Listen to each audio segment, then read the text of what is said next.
Hey everyone, welcome to my ultimate in-depth Riven guide. My name is Snowta and I'm a high elo Riven player and I have consistently maintained a 55 to 60% win rate on Riven. She's an amazing champion to main to climb ranked quickly. We'll be going through a lot in this video to help you master Riven and climb as fast as possible in solo queue. For years, Riven has been the perfect champion to 1v9 with and it is no different now. I recommend grabbing something to take notes with and maybe even hop into the practice tool while you watch this video. But right before that, do you guys want some cheap loot and want to avoid paying our Riot overlords? Well, if you want the chance at some sweet Riven skins and other cheap loot, then please check out the sponsor of this video, Hextech Store. I actually reached out to them because I was curious how they sell loot at such a good discount. They deliver the loot really fast, they're safe and reputable, and I've personally spoken to the owner of this small business and they offer a genius service. So instead of sending money straight to Riot, help out the small business and get heavily discounted loot at the same time. It's a win-win. Hextech wants the experience to be very smooth for their customers, so here's how it works. You go to their website, you can use the link in the description to get there, select the loot items that you want, click the checkout button, and then you can increase the quantity to whatever amount you desire. Then all you need to enter is your email address so they can send you an order tracker, your region and in-game name so that they can send you the loot, and then you can use my code Snowta. After that, you pay, and then your order is in. Right after that, they send you a tracking link that looks exactly like this page. Then you need to accept the bot's friend requests, who will automatically unfriend after they gift you the loot, then wait 24 hours. It's a small price to pay for heavily discounted loot. Oh, also, they have a great Discord where you can easily ask questions and talk in the community. So please, whenever you consider buying loot, use my link to Hextech and get some cheap loot and support a small business. As always with these guides, it is a long one, and I know some of you are looking for specific information, so feel free to check the timestamps below to find what you're looking for. We'll be going over matchups, bans, summoner spells, runes, abilities, skill order, combos, itemization, and finally how to play the early, mid, and late game as Riven. All right guys, in this part of the video, we're going to talk through matchups, but I thought we'd change it up a little bit and do it with a tier list maker. So this is a little bit of an outdated champion list for the top lane. I believe we're missing Cassant and Akshan, so I'll go ahead and add those up here for Riven. But we're just gonna go one by one and put these different champions into different tier rankings and talk through the matchups a little bit. So to start off, we're gonna do Darius, and I'm gonna put him at easy for Riven. Now this might confuse a lot of people, but if you can play this matchup well, and you only engage on Darius after he uses a key ability or after when he starts his Q, that's when you start engaging, you really have the upside. If you just use your abilities into Darius and allow him to turn on you with his ghost, you're gonna die. But if you understand how to trade with him and all in with Ignite and then using your E to dash through his Q, it can actually be a very, very easy matchup for Riven. Now in the free category, we have Gangplank. Now this matchup is relatively hard for the first and second levels, but once you get level 3 and onward, this lane might be the freest lane there is in the game. You can E his Q, you can chase him down with Ignite, you can diminish his healing, and you can just kill him over and over and over again as Riven. For very hard, we're going to put Malphite. He's going to stack armor against you. He's going to slow you, reduce your attack speed. You're really not going to kill him 1v1 except maybe really in the early game, but otherwise this is kind of a meh matchup and he's going to be able to out-survive you and he might be able to out-team fight you later in the game. Along with him in the very hard tier, we're going to put Jax. Jax's E makes it really easy for him to tank a lot of Riven's damage when she needs to use her autos in tandem with her combos. In the similar way to Darius, he has more sustained damage as Riven, so if Riven just engages on Jax, Jax can easily turn around and just chase her down and kill her. But if Riven waits for Jax to be offensive, then she can counter and use her damage to kill him, or at least whittle him down and then look for an all-in. Yasuo is also in the easy tier. You can easily stop his dashing by using his W when he's on top of you. Knockup is really good, and the one thing you do need to know about this matchup is if you're trying to use your ultimate in a fight with Yasuo, you need to knock him up or stun him first and then use it, otherwise you will get windwalled. Okay, Renekton is pretty dang hard. His empowered W is so good against you. He can outburst you, he can out-sustain you. This is just a really tough matchup, but right now, with Renekton not being in the greatest spot, Riven could do okay, but it is Renekton. The top lane is his kingdom, and so it's going to be a really tough lane for you. Another free lane is against Kayle. If you're able to chase her down levels 1 to 6, this is just as easy as Gangplank. If you're not able to punish Kayle by either getting kills or denying a lot of CS before level 6, she can scale, but all of your CC makes it very, very easy to chase her down and get a lot of kills. All right, for hard, we're going to add Dr. Mundo. He's just tanky. He's really, really strong right now. He's very good. He's just pretty middle of the road, but if you don't know how to maximize your leads as Riven, this matchup could probably be difficult. Teemo, we're going to put medium, similar to Gangplank, but Teemo is a little bit better. If you get an early sweeper, you have your E to block his Q damage, then you can be okay. But his shrooms make it really, really annoying to all in. Fiora is in the please dodge category. I mean, her riposte for your knockup is just really difficult to dodge. You're not going to want to play this matchup. Wukong is also going to be in the please dodge territory. Whenever I play against Riven, I lock in Wukong. I mean, your all-in combo against Riven is just so free. If she's anywhere past the midway point of the lane, this is just a super easy kill. Another tough one here is Set. Set is similar to Wukong and Renekton. His abilities are just so strong. He's great at dueling, and this is a tough matchup. Poppy is similar to Malphite, where her CC just makes it really, really annoying, and her dash resistance zone is just annoying to play against, but nothing more to say really here. Gnar, we're going to put him in the easy category, but very rarely will you play against a Gnar right now. Akali, she's okay, but not that great in the top lane right now. Alawi, I'm going to put her as hard, but she's also not very good. I'm going to put Cho'Gath in the hard territory. It's just another tank that you have to play against as Riven. If you can't really punish him before levels 3 or 4, this matchup can get relatively difficult. Quinn is also in the very hard territory. Her poke is just incredibly annoying. Nasus, I'll put him in the hard category here. He scales like a monster against you. He can also 1v1 you like a champ if you don't take advantage of his weak early game. Mordekaiser's also middle of the road. We'll put Singed in the middle of the road. We're going to put Ornn again in the very hard category here. We'll put Maokai in very hard. Riven just has a tough time dealing with these tanks that have a lot of CC. Urgot is probably also in the dodge territory, please, because of his dash and his shield. Whenever you try to use your third Q on Urgot, he can just dash into you, mitigate that plus the damage, slow you, and then unload all of his damage as he kites you back to your tower. Then he can ult you and kill you. You have to be very careful in this matchup. This is also one that I would dodge. Let's go ahead and put Kled in the hard category. We'll put Garen in the very hard. His silence, it just counters Riven, and his ultimate is incredibly annoying to deal with. Tryndamere will put him in the hard category as well. He can easily ult you and just dive you if you waste all of your abilities. So this is a matchup where you're going to want to counter what he is doing as well. But Tryndamere kind of has control over the lane early and then post 6. Right next to his brother, we'll put Yone in the free tier. Riven's just great against these two champions. Yorick, we'll put him in medium. It's okay. Aurelia, medium, that's a skill matchup. Camille, medium, that's also a skill matchup. We'll put Ken into the medium category. If you understand how to play against his poke and his stuns, then you can have a shot at all-inning him at when he all-ins you, because I think with Ignite and your ultimate, you do usually have a little bit more damage than he does. We'll put Sion in the free tier as well. This matchup is just incredibly easy. We'll put Aatrox here in easy when he probably should be in medium. Aatrox is great at kind of like the medium range trade, so if you can time it well and then dash into him to use your damage, you can really get him low, and he's very weak in the early game. So if you're able to get a couple of long swords with your Ignite or an early Warhammer, you should have the damage advantage over Aatrox. Jace in the please dodge. We'll put Shen in the very hard. Same thing with the CC, sustained damage, tankiness. Riven does not do very well into those matchups. Put Volibear in the medium list. The stun and the tower dive potential is very, very annoying. But if Riven knows how to trade and maybe get some jungle help, it's an okay matchup. Then finally, we'll put Vlad in the easy, and then also Vayne in the easy category as well. Pokey range champions, but if Riven can get on top of them with her E and her Qs, then it can be a pretty easy matchup. And these last 3 champions are basically just not top laners. Akshan would probably fit anywhere between medium and very hard. I haven't played a ton of games against good Akshans yet as Riven to really know that matchup, but it seems kind of like a classic CC tank, so it'd probably go down here in the hard or very hard categories. And Akshan would probably be in the same range because of his poke and his ability to get out of all ins that Riven can have. If he can time his poke and his escapes well, Riven does have a slight advantage where if Akshan does ult her, so she can mitigate a little bit of that execute damage. All right, guys, on this list when it comes to bans, I have a couple of suggestions. The first one is probably to ban Fiora or Set because they are likely the most popular champions in the top lane well, they have been for the past couple of seasons. Renekton and Jace have much lower play rates where it's not worth the ban. You could ban Urgot. If someone is smart in medium to high elo, they could understand this counter matchup. And also Wukong.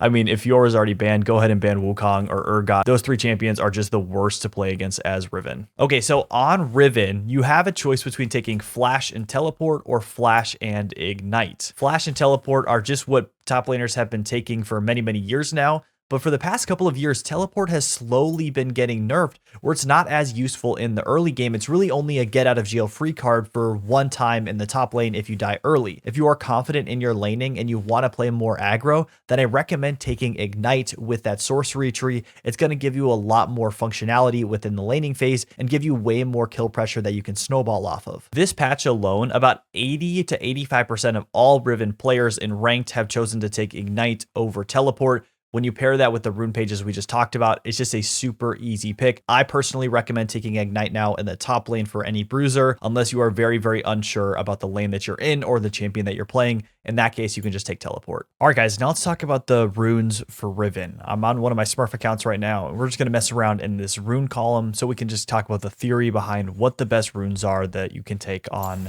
Riven.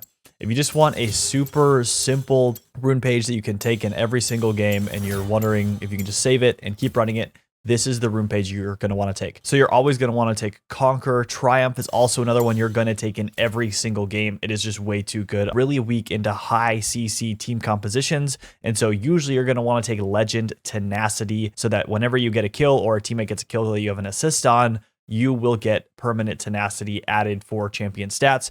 I will say, though, if you're against a team with, say, a lot of marksmen or really not any CC that you're worried about, then you can go Legend Alacrity just to take advantage of the attack speed, because this will also help you do faster combos as well. And then always, because Riven is a dueling champion, you're going to want to take Last Stand. Similar to other dueling champions, melee bruisers, Last Stand just statistically does way more than coup de grace. So that variation between Legend Tenacity and Legend Alacrity, those are your primary runes. Now in the secondary tree, you have two options. The first one is to go Sorcery with Nimbus Cloak. And the reason why you want to go Nimbus Cloak is because you're going to be using Ignite on Riven in most of your games. And if you're trying to catch up to your opponents and you ignite them, you're going to get a speed boost to allow you to keep kiting towards them to finish off that kill, or after you flash into a team fight, you're going to have more movement speed that you can use immediately after using that summoner spell. It's just a tremendous rune on Riven. And also, Riven is also amazing with more ability haste, right? More cooldown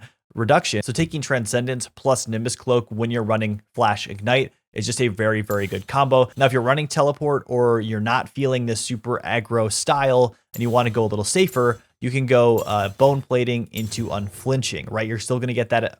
You're going to get even more tenacity that increases as you get lower, along with the damage mitigation of Bone Plating. If you're running the Resolve tree and you're in a little bit of a harder matchup, then always take Second Wind, right? This will give you a little bit of HP back after being poked out. And if you're against a team with literally no CC, then you can take Overgrowth to scale a little bit better into the late game. And then obviously, like we talked about in this primary column, you're going to take Legend Alacrity. So you get HP plus the attack speed and even some regen if you're into a team comp with a lot of marksmen or something. Hey guys, in this section, we're going to go over Riven's abilities. Her passive is called Runic Blade, which means that whenever you use an ability, it grants Riven a charge for 6 seconds, which maxes out at 3. So for example, if you use all 3 of her Qs, she's out of her stacks down here. And if she uses E or W, it just resets. It doesn't stack any higher than 3. Her attacks spend a charge to deal an additional 240 physical damage. Now remember, I'm level 18 in this example with full items. That is much, much less at levels 1, 2, and 3, and obviously earlier in the game. But the way that this passive really works is, say you use a Q at your opponent.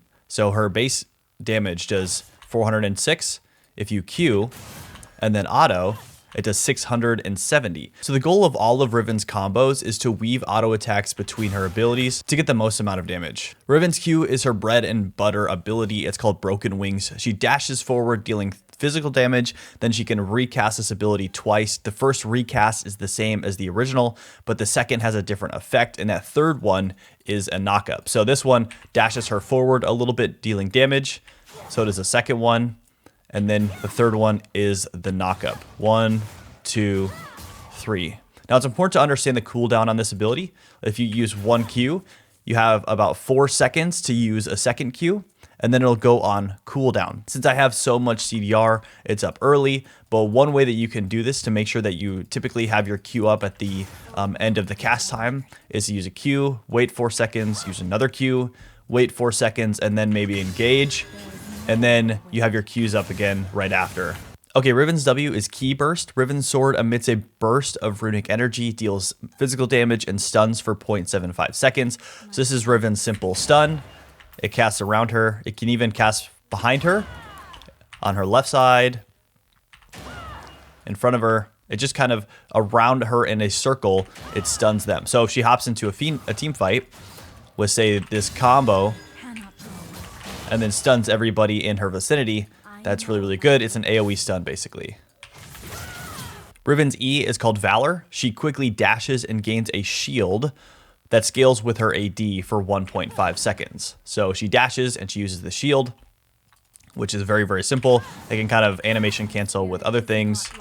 Now her ultimate is Blade of the Exile. Riven's weapon surges with spiritual energy, granting her AD and increasing with the range on her abilities and attacks for 15 seconds. While active, she can recast, and then the recast fires a slash that does between a certain amount of physical damage based on missing health. So it's kind of an execute at the end. So I'll show you this range on it quick. So if we use just kind of an auto attack near, this is where I can hit an auto attack. But if I use my ulti and back up, I can hit him from all the way back there, which is a little bit farther out.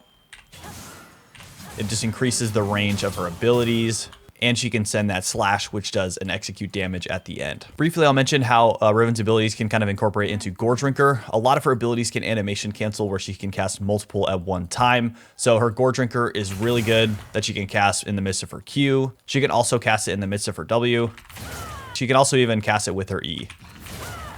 All right, now let's talk some combos for Riven. But right before we get into that, we are currently adding more lessons to the Ticket to Diamond blueprint. And if you use code Riven, you'll get 25% off. If you want to learn how to climb fast in ranked and join a community that is on the same ranked journey as you, then make sure to check it out in the description below. To start off, we're going to do really basic combos, because once you understand the very basic combos with Riven, like how to animation cancel, auto cancel, that's when you can start to pair more and more combos together to get some more fancy ones. So we're going to start at the very, very beginning and just do an auto Q. If you were to Q auto, it's a little bit longer, but what you can do is cancel your auto attack with your Q.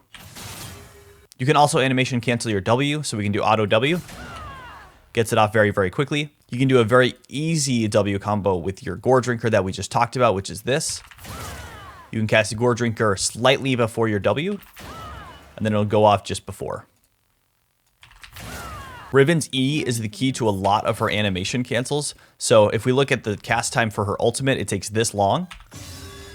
But if Riven uses her E into her ult, it comes out almost instantly. So E into R helps with that cast time. Okay, now we're going to look at some very easy combos with Riven's E and W. The first one is dashing into the stun. Like we said, using your E can lower cast times just a little bit. And so you can dash and then hit your stun to land the stun on an opponent.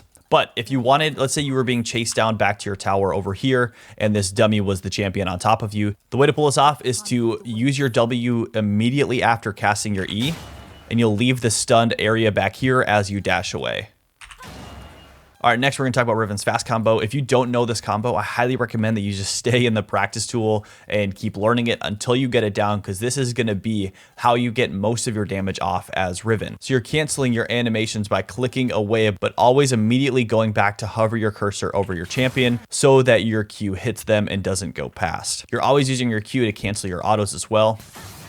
A little bit slower version so that you can see what's happening. Another thing that is important to understand as Riven is that wherever your cursor is, that's where your Q will go. So for example, if you are trying to use your third Q on this champion and your cursor's down here, you'll go in this direction, but you might go past them. So we'll try this. You might Q right over them. You could still get the damage off, but you're going to be on the other side. Now, on the other end, if you just hover your cursor above them, you're going to hop in place and then just make sure you knock them up right where you're at, or right on that side of the champion. This happens for her regular Qs as well. If she's right on top of them, she will Q through them. Or if she just hovers, she's going to Q in place because your cursor is right on your champion. So cursor control is very, very important as Riven. One of the gap closers that you can use to get on top of an opponent if you're kind of far away from them is using your E into your Q. This allows you to get a little bit more dash range, and you can pair this with your ER and then your Q to really start your all in. You can use a stun and then go into your fast combo with your Gore Drink or something, and then use your ultimate. A combo like that is your most basic all-in, but very rarely in games is it that clean. The last thing I want to mention with Riven's ulti, and this is very, very important, is that a while back they did nerf Riven's cast time. As you can see, that's the R that she shoots out, and it's not the fastest thing in the world. And so it's really important if like you're trying to chase down your opponent and you use it, that is easily flashable. They can either flash away, they can flash down. So what you want to do if you know your opponent has flash is to use your ult when they're knocked up and CC'd. So let's use it again. You can do it during your third knockup so that they can't flash, or by the time they flash it's too late. Or you can do it when they're stunned from your W, just to make sure. Now this takes away on an extra ability that you can use. Like if you're trying to do an extra auto and then ulti, or use a gourd drinker then ulti. But it secures that you're actually going to get it off. Now, if your opponent has no extra dash, no flash, then you can just use it after your whole combo like this. But just a reminder that if they do have flash, you're going to want to use it after these two CC abilities. Probably also mention that you can also hop over a lot of walls as Riven. You can do it with your third Q. Now, this is very, very important that you are aligning with the wall the direction of her character. So if you have your cursor over here, but Riven is facing up, she is not going to hop over the wall. So you have to like reposition her at the last moment to be able to hop over the wall. Now, an easier way to do this is just to use your E to dash towards the wall. So even if you're running north here, you can dash towards the wall and then hop over, where if you're just using your naked Q, you have to reposition her towards it so she can hop over at the end. Okay, now let's talk over your ability skill order in game. A lot of Riven players at the very beginning of the game will just auto level Q, which is generally what you will want to go, but you don't want to automatically level it up, right? Just with any good champion, you want to wait till you're actually in the laning phase at a minute 30 to use it, to use your control Q, or just to click it when you want to level up that ability, just in case something happens beforehand. It's also important to note that you're probably never going to start W, but there are situations where at level 1 you would take E. If you're into a high poke champion like Gangplank for whatever reason, you can just level E and you can just use it whenever he tries to poke you with his Q level 1, so you can farm without taking a whole lot of damage, because your Q isn't very helpful against Gangplank at level 1. So if you take E level 1, you're going to want to take Q at level 2, but if you're in a regular melee matchup, you take Q level 1, you'll want to take either W or E, kind of depending on the situation. If you think that you can get an easy kill, then I would probably recommend taking W because it's a little bit more CC, but if you need that extra shield to win that 1v1 or to tank a little bit more damage, then you can take E. By level 3, you should have all 3 of these leveled up. You're not going to do 2 points into any of these abilities at level 3. And then for a long time, some people would max E if they're into a high poke champion or a high poke matchup, but honestly, the shield is relatively good, especially if you take Second Wind or Doran shield. You can tank a lot of damage with just 1 point into your E. So last season and this season, I'm probably never going to max W or E before Q. So the basic maxing order is Q into E and then W last. And then obviously your ultimate whenever you can. Hey guys, just a reminder that if you want very discounted loot, which means skins for cheap, then check out Hextech using the link in the description. All right, now let's talk itemization on Riven. I think one of the best ways to really walk through itemization and just item theory on different champions is to go through and create an item set for your champion. So if you want to pull up your League client right now and go to the item page and you can click to select an item set, I highly recommend that you do that. So you have a couple of options for your starting items on Riven.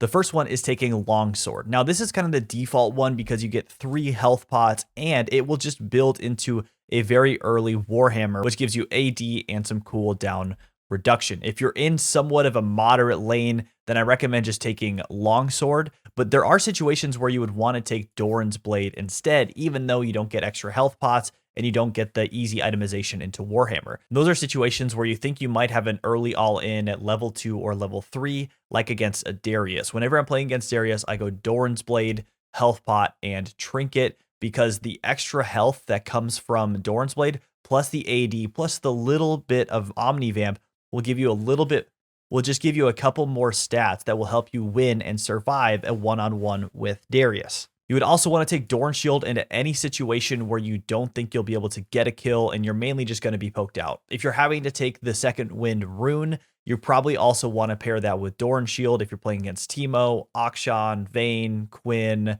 Cassiopeia, any sort of random range champion in the top lane. potentially even Gangplank, just to stay healthy in the early levels. Okay, now for your first or second back, you're going to want to build immediately into Warhammer. This item is just Riven's item through and through. She has to build this, and if you have a little bit extra, you can go for the refillable potion and also some boots. And the second item you're going to want to build into is Tiamat, and then always grab a control ward when you can. And then after a little while, you're going to build into your Hydra. And then by default, you can get Ionian Boots of Lucidity. That being said, if you're against a heavy AD team, highly consider taking steel caps in order to get more tenacity, or you're against heavy AP, then I would highly recommend taking Merc Treads as well. Although the extra cooldown reduction is nice with Boots of Lucidity, the defensive stats of these two boot items are very, very nice. Okay, now for your second and third items, you're going to take Gore Drinker almost every single game, getting Iron Spike Whip as soon as possible, along with the Warhammer and Kindle Gem. All of these items are amazing on Riven, so make sure to pick them up as soon as possible. And for your third item, you do have a couple of choices, but if you are against an AD top laner, you're going to almost always want to build into Death's Dance. This item is just perfect with the AD, the armor, the ability haste, and with the first two items that you build having so much healing with Hydra and Gore Drinker, having the damage mitigation with the bleed on Death's Dance is very, very useful in team fights, but also 1v1s. Okay, now for your final items, you do have a couple of options, and these will probably change based on the patch. So you have Black Cleaver, Spear of Sojin, GA, or Ma. Now, note that Ma could go up here as the third item if you're against heavy AP, right? Go Mercs, Gore Drinker, Ma, or even Mercs, Iron Spike Whip, Ma. You'll want to build Black Cleaver into teams that have heavy tanks, and you want that armor shred, the extra HP, and more ability haste to get as much armor shred as possible in team fights. You want Spear of Sojin if you're against a little bit squishier compositions, right? You just get more CDR and you get a little bit more AD. Note that this item is the most expensive down here at 3,400. So if you are in a situation against tanks, make sure you actually just buy Black Cleaver and not go for Spear of Sojin just blindly, because the stats will be better on Black Cleaver and it's just cheaper. It's more bang for your buck when you need these stats more than Spear of Sojin.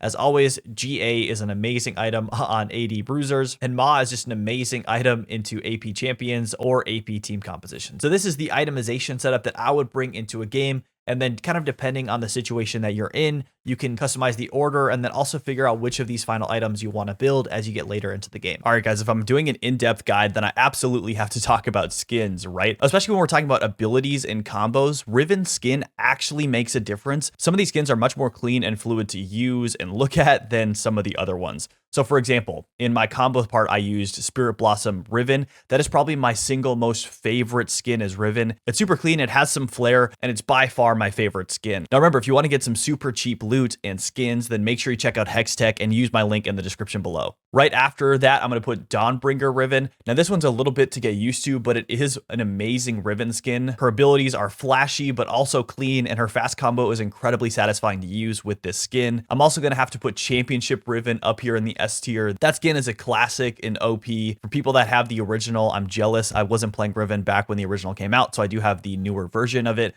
but it's still very awesome. I love the ult animation. It's clean. You feel like you're doing a lot of damage even when you're behind, and so it's one of my favorite skins. Up in the A tier, that's just behind those three, is Battle Bunny Riven. Battle Bunny is a classic. The ult animation isn't as great, but it's a super clean OG skin. But it's a super clean OG skin. All right, in the D tier, we're going to put RK Riven. I have this skin. It was actually one of the first ones I bought when I started maining Riven, and it is just clunky, and it makes you feel weird anytime you use your fast combo. The ultimate animation is not that great, but it still might be the best thing about this skin. So I'm going to put that in the D tier. I'm also going to put Naked Riven even above that. I'd probably rather do Naked Riven than Arcade Riven. We have Riven's OG original skin, Redeemed Riven, which is probably just as bad as Riven's original skin. So we're going to put that in the D tier. We're going to put Valiant in the A tier. I do really like this skin. It's clean. It's very flashy. It's hard to know what's going on when you're playing against a Valiant Sword Riven. So I like putting that in the A tier. Right past the original, we're going to put her second one, which is Crimson Elite Riven. It's nothing special. In the B tier, we'll put Dragon Blade Riven. I mean, it's okay. It's very flashy. But I don't know. I haven't ever been the largest fan of it. We have the Prestige version of that skin. And the last one, I believe, is Pulsefire. I haven't used this one, so I'm going to put it in the B tier here. But definitely, if you were to buy one of these skins for Riven, I would recommend Spirit Blossom, Dawnbringer, or Championship Riven. Those three are by far, or if you want to do like an OG clean skin, you can do Battle Bunny. But those skins are so clean. Again, if you want really cheap loot, I love using Hextech. I highly recommend using them. You're not giving Riot as much money. You're supporting a small business, and they're able to give you loot at a pretty good discount. So please go ahead and check them out in the description below. All right, guys, we're gonna look at how to play Riven in the early game here. We've got 01 Riven, which is a D1 Riven main, and we're gonna look at a classic matchup against Jax in the top lane, and we're gonna look specifically at the first kind of 1 to 12 to 14 minute mark to see how Riven can play this matchup. It's important to know that Jax has lethal tempo, Riven has Conqueror, Riven also has teleport, decided not to run Ignite, but Jax is running Ignite in this matchup. So very, very interesting. Just looking at jungle matchups, we have Echo on the other side and her teammate is Graves. They're both probably going to try to do a full clear, so no risk of a level 2 or even a level 3 gank. So they should be good just to kind of duel it out. Again, in this matchup, I think Riven has the advantage levels 2 and 3. And so the goal is to, I would probably land an auto attack or two on these minions, but Jax is going to start E, therefore he's stronger than Riven at level 1. So if he's smart, he's going to walk all the way up and try to get a minion advantage, and then whenever Riven comes up to get these melees, he's going to use his E and do a little bit of damage. So Riven uses a Q away, right? The goal of using Riven's Q to go in the opposite direction of your opponent is you're threatening kind of your Q2 and your Q3 to be used on your opponent. And typically that will make them move back, but Jax understands that he's stronger, uses his E right at the time that these 3 melee minions are getting low. This is a great move by Riven. Again, using the knockup to kind of stun him and push him back so that the stun and the damage will not land on Riven. Good play by both of them. Trading auto attacks. His E is down. Nice. Uses the knockup as well. Great. So Jax's E is on a high cooldown. So Riven's Q comes up much, much faster. She understands this. Once Jax's E is down, he comes in for an auto attack using your fast combo on him, and then walking away is great. Both of their abilities will be up after this. So it's just going to be kind of an auto match. I'll go back to hovering Riven. Winning the auto battle, but she needs to be careful. He has E with Ignite. Yep, he's going to flash. Wow, that is close. Lethal tempo is what ends up getting the kill. Riven actually played that pretty darn well. Getting the damage off, kind of kiting, but if he had Ignite, he would have won that. So Riven played that well, just did not take Ignite when she should have. All right, so going back to lane, he TP's back, which is great. He's just last hitting some minions from what it looks like in this game. It's a very tough start. So Riven has the level 3 advantage. Should be, right? Okay, look at the timing.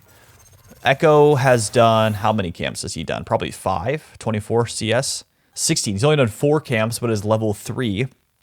And he's come in for the lane gank on Riven, which is really a genius move. But Riven is playing this well, where the Jax has overextended. He's level 3. Jax has no flash and no ignite. Does he even have his E up? He does have his E up, and so he's getting some damage off. But he's being lane ganked right here. No way. I think Riven was going to Q out of the stun, but for some reason, Jax hopped on top of her. The cursor was on top of Jax, so she hopped in place. Unlucky. Ends up dying here. Ends up burning flash, too. Trust me, guys. This Riven does come back in this game. But 0-2 into Jax is a very scary spot to be in. So we're going to see how he comes back here.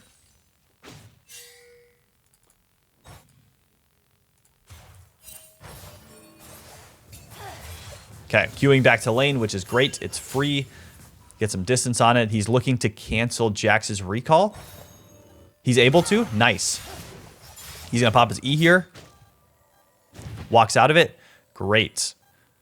So Jax does not have Ignite, so he's going to want to look to either cancel again here if he's not ulting under or recalling under his tower, and then shoving this under the tower if he does decide to recall. And then he'll fast push this lane right here. All right, this is very good. This is going to help him get a little bit of a lead back. So while he's hard shoving, let's take a look at the item advantage.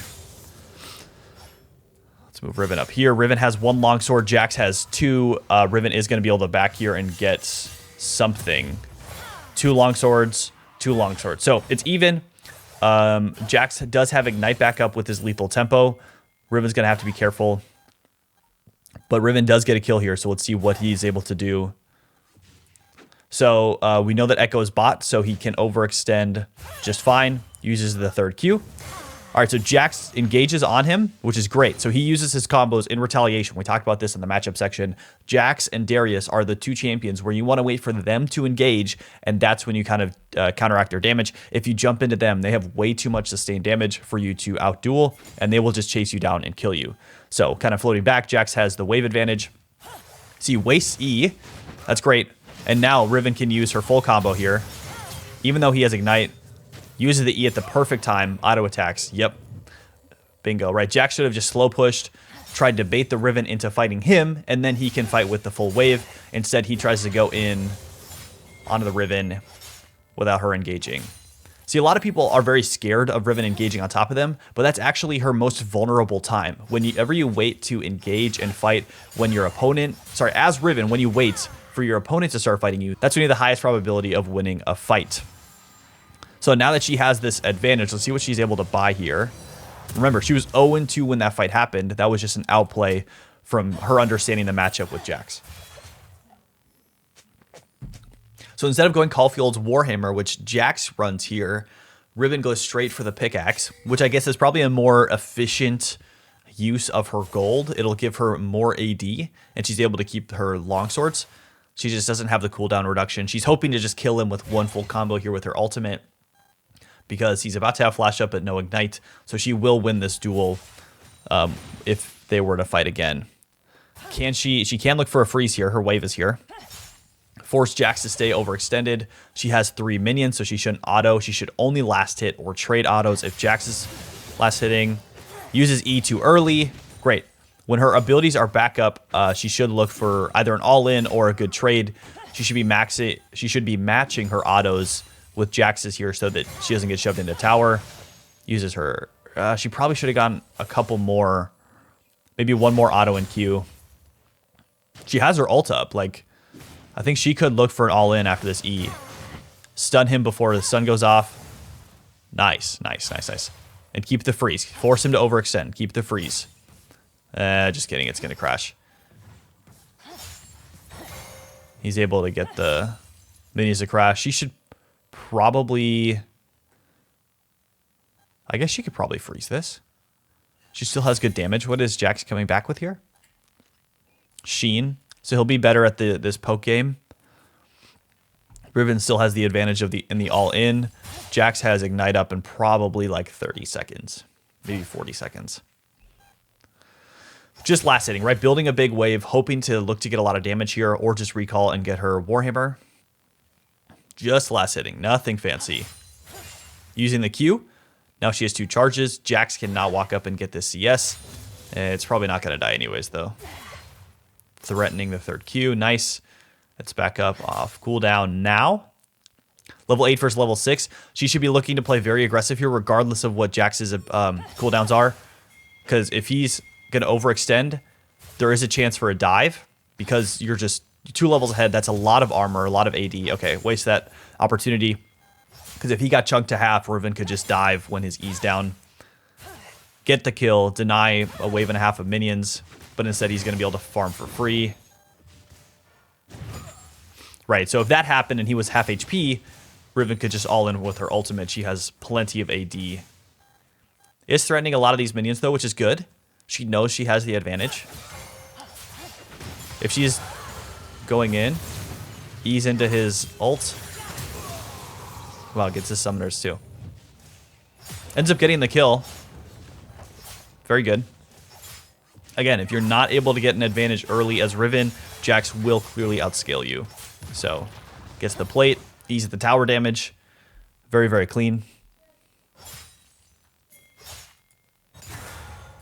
So there is actually one more, there's one more fight that Riven has where she gets a kill that I just kind of want to observe before we end this early game. So, before we do that, let's kind of analyze where we're at. So, 12 minutes. Let's see, all towers are still up. We're still in the early game.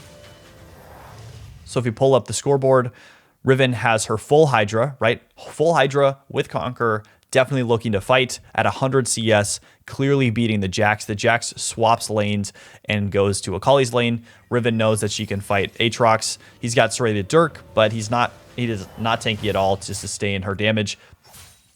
He is definitely going to win this. He's shoving the lane. He's also level 9. He comes out. Riven has full Hydra, knows that she can probably just all in him here. I wonder if this is going to be a dive. Yep. You can use your shield to tank the tower. I mean, just beautiful. Understanding that Aatrox is very squishy, a level under, used his abilities, and she could easily dive, get the tower, get more plates, deny more CS. So, just kind of a reminder that even if you start 0-2, if you understand how to play matchups and understand how to play Riven, play around the waves, you can get back into the game and start crushing like this Riven does. All right, hey guys, we're in the same game. We're going to look at how to play Riven's mid game. So we're hopping right to the 14-minute mark. We're going to pull up the scoreboard. Riven is 3-3. He has some anti-healing, which is a great call against Echo and Aatrox, and I guess a little bit Jax, but mainly Echo and Aatrox. He's got a lot of CS. He came back from being 0-2 in the laning phase. His team is ahead, but only by a little bit. And if they make mistakes, they could easily lose this game. So we're going to watch how to play Riven in the mid game to escalate your lead and end up taking the W. So the first is that looks like we're about to have a fight in the river. Jax and Echo are fighting for some reason. Riven is just level 11 against 2 level 9s. She's chasing. Wonder if she's going to be able to get this kill. Has to help the Graves. Echo is gone. She had her ultimate up. I don't know why she wasn't using it. Oh, no way. She knows he's on Krugs. You're just going to use ult as the execute. Very nice. Very, very nice. So she understood that Aatrox was bot lane. It was just a 2v2 in the top lane. She's top. She's strong enough to 1v2.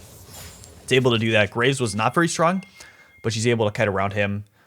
Nobody can stop this, so she's going to take the tower and then shove one more lane to get the next wave under the tower. Could even take Krugs right before recalling as well. Yes, very good. Take Krugs, or I guess the one Krug. Get a little bit more gold before recalling. She already has her core items with Ionians and Hydra. She's going to try to get this Gore Drinker, or at least the active from Iron Spike Whip early. My guess is he's able to buy that here, but we'll see. Yep, gets the Iron Spike Whip. Okay, now, before deciding where to go, we need to understand what's happening on the map. So we're at 15 minutes. Nobody has taken, or her team has 1 dragon, the other team has 0. Let's throw those timers onto the screen. The top wave is pushed all the way into the tier 2 tower, so if she were to go back, she'd have to walk all the way across the map to get back up here.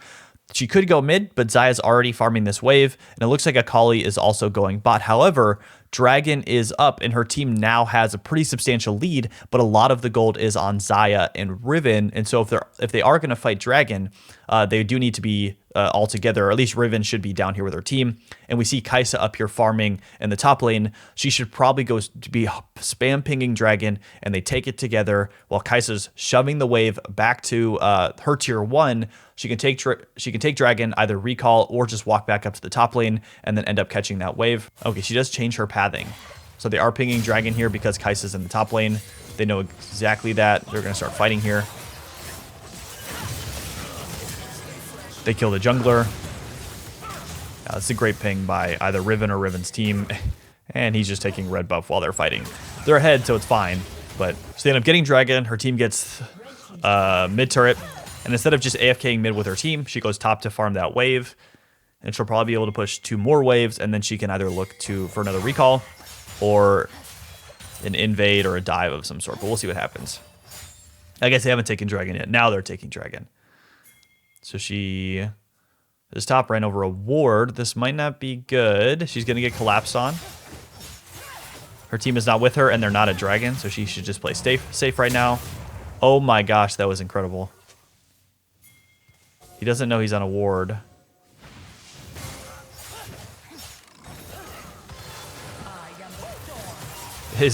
In a 1v4 situation. Yeah, it's gonna die to the Kaisa. Oh my gosh. Really good combo. I mean, he should have understood that if the team wasn't fighting down here, they were probably either mid, but nobody was mid, and so they're probably trying to find him. And the top lane dies, is able to trade himself. I guess that's fine. But they're far enough ahead. They're far enough ahead where that's okay, but especially if you're even farther ahead and you have a larger bounty, that can be a very fatal trade that's not worth it. So just keep that in mind when your team is off on the other side of the map. You definitely want to apply pressure, but don't die. Whatever you do when you're split pushing like that, don't die. Even if you get a kill, not worth.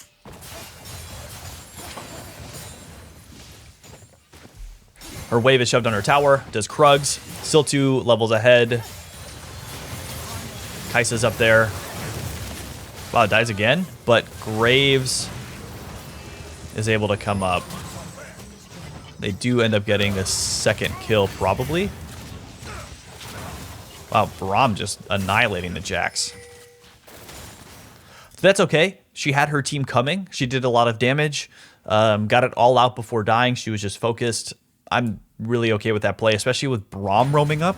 If your support is coming up, then you know you can definitely make a play. It's unfortunate that he died, but that happens. Let's go ahead and keep going. They're able to get the top tower. Riven is now spawned.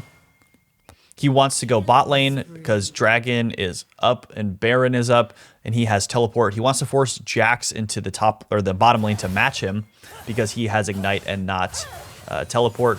Is looking for a fight onto this Aatrox. Does he get it? Sorry guys, I'm not even watching this. Let's rewind here. Aatrox is way overextended. Instead of just running through the lane, he uses his third Q to get that hop over. Clears the wave quick and then goes in for the fight. With his ulti, his Q has much higher range, so he's able to get this down. Aatrox is doing a good job of stalling, but he has so low cooldowns now that it's just very difficult to kill him. So, killed whoever matched him. Very good. He's going to keep shoving. He's going to shove one more, and if he doesn't see them, he could go for Gromp. Or he can rotate into their jungle. He doesn't have it teleport up, but he knows Jax absolutely does not. So you want to force as many people to the bot lane here as possible without dying. So he gets 3. And he's running. That would be a great time for an EW to get the stun behind him. Is fighting. His team is spam pinging Baron right here. That's perfect. He's applying pressure without dying and not just blindly going in. He knows they're all there. EQ's out. He should just keep running out. I would just start running towards Baron if I'm him. Okay. I guess him and Akali are strong enough. But in another situation, EQ out and just keep running away and then run up to your team at Baron just to help support them. But the macro is really good here. Don't die, man. Wow. Gets 2. Well played. Ease the bomb. Oh, does not. Dang. They just 2v4'd that team. So that's pretty much how you play the mid game. Remember, you want to apply pressure in the side lanes. If the wave is all the way shoved up here, there's no point in running all the way around the map to get there. If another important objective is up or your team is fighting, just run to them, wait for the other team to pick it up and push it back to you, and then you can go farm up here. Look to apply pressure in the side lanes. You don't always have to AFK group mid. As you can see, Riven applied a lot of pressure in these side lanes that ended up resulting in a Baron, an extra, well, actually a Dragon, right, when he died up in the top lane. The Baron, mid tower, right? Because of his pressure and his presence, his team was able to easily take some of these objectives. All right, guys, this is how to play Riven in the late game. We are hovering over a Masters Riven player right now. At 25 minutes into the game, or 23 minutes, he's 4-0 with 3.5 items and has clearly won his lane against Cassant. His team is kind of either even or behind, and so his presence and how he plays the late game here, and his team is also down on gold, will determine whether his team wins the game or not. So he does not have his tower. The other team does still have their top tier 1. Both towers are out in the mid lane and the bot lane. The other team has 2 dragons to his 1. Let's see where those timers are. The next dragon is in 3 minutes. So really, the main thing people are playing around here is Baron. And so he does not have teleport up, so he needs to be wary of the other team either attempting to Baron or poke off his team from Baron, because if he's not there, then it's clearly a 5v4. And Cassant does have teleport up. And so it's probably not the greatest idea for him to shove this bot lane all the way up. He should probably be right here in the top lane to soak this wave, kind of hover around to help if something happens with Baron. And then when Dragon is up, he can come back down and do that with Dragon. But let's kind of see what he does here to get this lead. Looks like there's going to be some sort of team fight. Dang, Graves is doing a lot of damage. They're just ignoring Cassant, going for the back line. Oh, good flash. Ulti, auto. Gets a double kill. They should be able to just continue fighting here.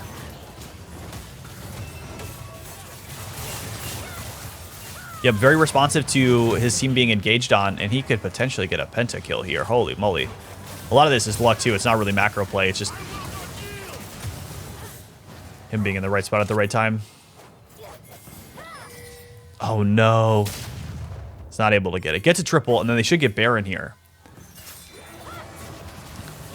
So it's good, right? If Riven was just AFK pushing all the way down here, right, as a sole split pusher, then he's not going to be able to do this for his team, especially when Baron is up, and the other team is going to look to engage when Baron is up, and especially if their fed Riven is not with them. So him being mindful of that ends up turning into a triple kill, and this Baron fights, that's very, very good. So we're going to fast forward through this a little faster. They get it. Oh my, I guess there's more fighting. I guess the other team is just continuing to run at them. He can easily kill this Kai'Sa. Gets a double kill. Wow, so he has 5 kills worth of gold. He's going to be very, very strong after this. Should just recall with Baron. Zed ults. He wants to fight. Yeah, just recall. Valiant Sword is a 6 skin. Again, if you want good loot, go to Hextech in the description below. Great company. You get really, really cheap loot. You can probably get a good skin like this on Riven. Riven does have some of the best skins in the game. Okay, let's look where he's pathing right now after getting a ton of kills, okay? So, let's see. Dragon is up in a minute 40. He does have teleport up, so he probably should go to the top lane and help to start get some of these towers down. He's probably pathing to red first. If he goes bot, there's not a lot of objectives that he can get to really apply pressure, so I'd love to see him take red here and then go top, but we'll see what he does. Misses red, okay. Oh. I thought he was going to play aggressive and go into their jungle with the portal. There's a ward here. He's going to the wave. So he's pushing a lane, a side lane, which is good. No way that they're just going to kill him. Okay. Stealing the jungle. Applying pressure on the bot lane. Forcing their jungler to go top lane. Loses the Gromp. Again, I wish he was top. There's just more gold that he can apply or give to his team with that tower. But I understand this, and then he's looking to push and then flank around, help his team mid. Very, very good. I'm a big fan of this play. No point in just sitting in front of the bot tower when you can't do anything. Push and then look to flank. Rumble still top. They can look for a fight here if they want to. No Rumble ulti. They're going to take inhib for free because of his positioning. Very, very good.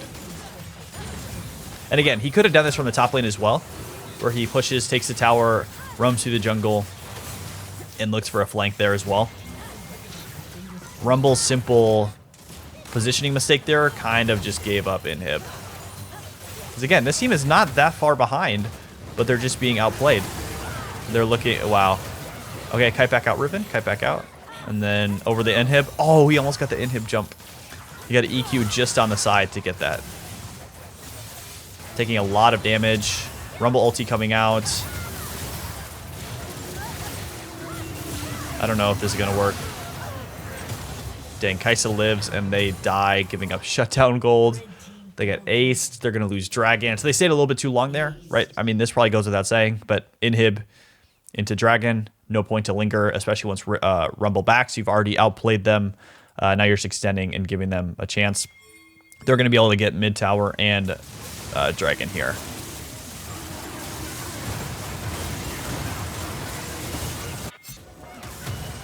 All right, now we're back here. Let's see, Riven, they've kind of gone back into their jungle. They have mid inhib down. Again, I would like to see him go top. There's no dragon for 4 minutes. Baron is the next best thing. You want to try to get pressure in the top lane. But maybe he's worried that they're just going to engage with Rumble ulti. I guess I could understand that too for why he's grouping so much.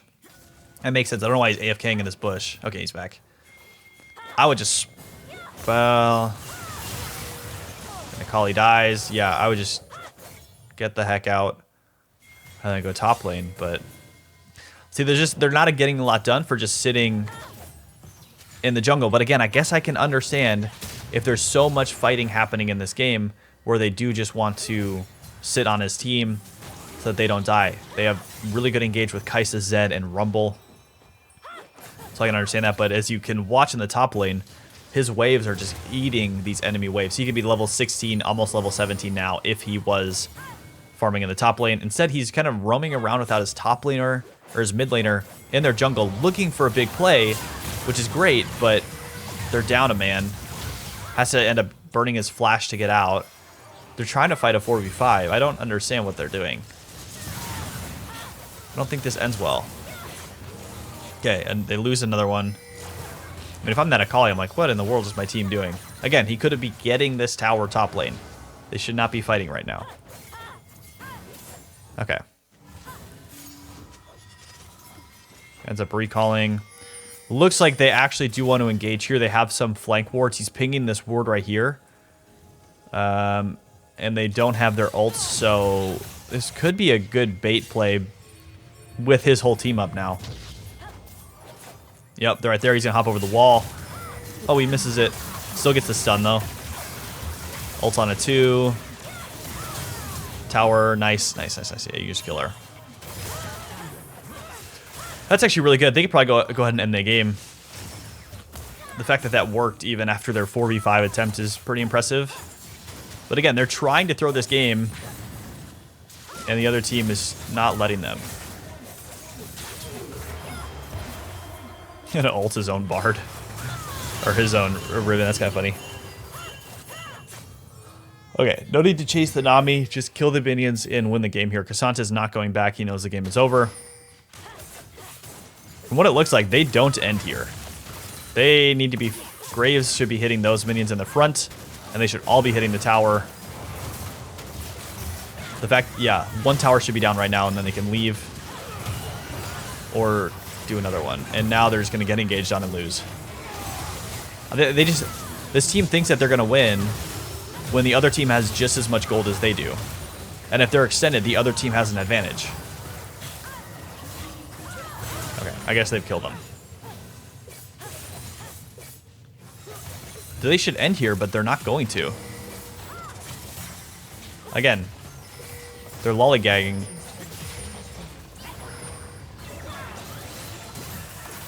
Oh, the inhib respawns. That's annoying. With Rumble up, no minions from his ulti. Okay, that's just unlucky, I guess. That's unlucky. But if they were focusing a little bit harder and not just randomly hitting other stuff, they would be able just to get that.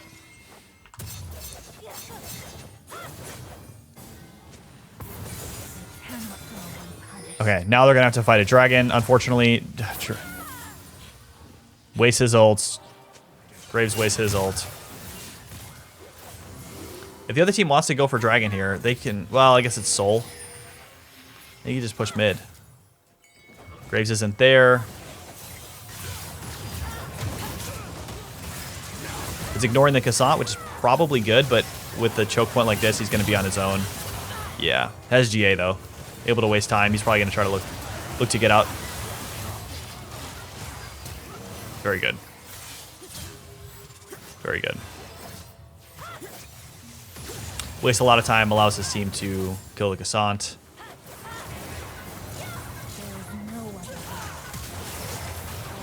Gets the Gore Drinker for the heal.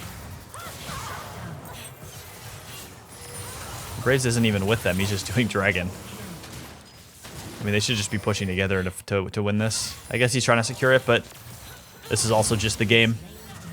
There we go. Now they end up winning, I think. So a very messy game, but they end up getting the kill. So remember, when we go back here, there's a lot that can happen to cleanly win this game instead of randomly throwing it away in jungle 4v5s and mid lane 4v5s when there's still a lot of gold in this tower and in this tower, and then pressure to get a clean Baron. And then also when they were shoving here, they were just kind of farming this wave at the, down here on the bottom and kind of hitting this tower and also hitting this tower. Like they should focus this tower and then hit the second tower. And then they could have won like 5 minutes earlier, maybe 4 minutes earlier, and then potentially throwing the game by losing soul, randomly fighting mid, overstaying this inhibitor, right? Get the inhibitor and leave. There's a lot of macro plays that this team made a mistake on. This is a Masters game, by the way. A lot of macro mistakes that were made when they could have won legit 5 minutes earlier if they weren't just wanting a bloodbath. So guys, hopefully you enjoyed. So all right, guys, that's it for how to play Riven in. So that's it on how to play Riven in the late game. Hopefully you guys enjoyed this whole guide, and make sure to check out Hextech and get some really cheap loot in the description below. And if you want to get to the rank that you deserve, make sure to check out the Ticket to Diamond Blueprint, which is my course, in the description as well. And use code Riven for 25% off. As always, it's been Snowta. Thank you so much for watching, and I'll see you in the next video.